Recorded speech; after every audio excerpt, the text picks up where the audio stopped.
কথা ইয়ং চামটোক লৈ বেছিকৈ কৈ আছেতো মই কওঁ যে কলেজীয়া জীৱনত বিশ্ববিদ্যালয় জীৱনত চাৰি চকুৰ মিলন হয়, কাৰোবাক ভাল লাগে, আটাইতকৈ কোনোদিন কথা নপতা মেধাৱী ল'ৰাটো বা ছোৱালীজনীৰো কাৰোবাক কোনোবা এটা মুহূৰ্তত ভাল লাগে, হয়তো নক'ব পাৰে। মই সেইসকল মানুহৰ প্ৰতি মই এটা আহ্বান জনাম যে প্ৰেম আৰু ভালপোৱা সদায় হ'ব লাগে, কিন্তু সেইটো সৃষ্টিৰ বাবে, কেতিয়াও ধ্বংসৰ বাবে হ'ব নালাগে। এইটো কিন্তু সকলোৱে মনত ৰখা উচিত। যদি সেই প্ৰেম আৰু ভালপোৱাত সদায় সৃষ্টি থাকে, সেয়া সদায় স্বাগতম। যদি তাত ধ্বংসৰ বীজহে সোমাই থাকে, সেয়া কিন্তু বৰ্জন কৰাটো আৰম্ভণিতেই সকলোৱে কৰ্তব্য।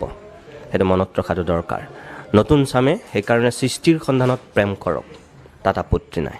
প্ৰেমৰ কথা সুধিছে, হয়, মোৰ জীৱনৰ তেওঁ বান্ধৱী আছিল কলেজীয়া জীৱনত, আৰু আমি একেলগে পঢ়া। সেই কলেজত যি প্ৰথম লগ পালোঁ, এতিয়ালৈকে একেলগে আছোঁ। আৰু প্ৰথমতে আমি খুব ভাল বন্ধু। বিশ্ববিদ্যালয় জীৱনত আমি সেই বন্ধুত্বই এটা উত্তৰণ ঘটাই সম্পৰ্কটো অলপ বেলেগ ধৰণে লৈ গ'লোঁ। আৰু বিশ্ববিদ্যালয় শেষ কৰাৰ পিছত আমি এটা ঘৰৰ বাসিন্দা হৈছোঁ দুয়ো।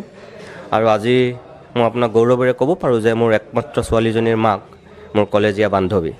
অৰ্থাৎ আমি এফালে ভাল বন্ধু আৰু আনফালে আমি প্ৰেমিক প্ৰেমিকা, আৰু আনফালে আমি ইজনে সিজনৰ ফ্ৰেণ্ড, ফিলচফাৰ, গাইড, আমি সকলোখিনি।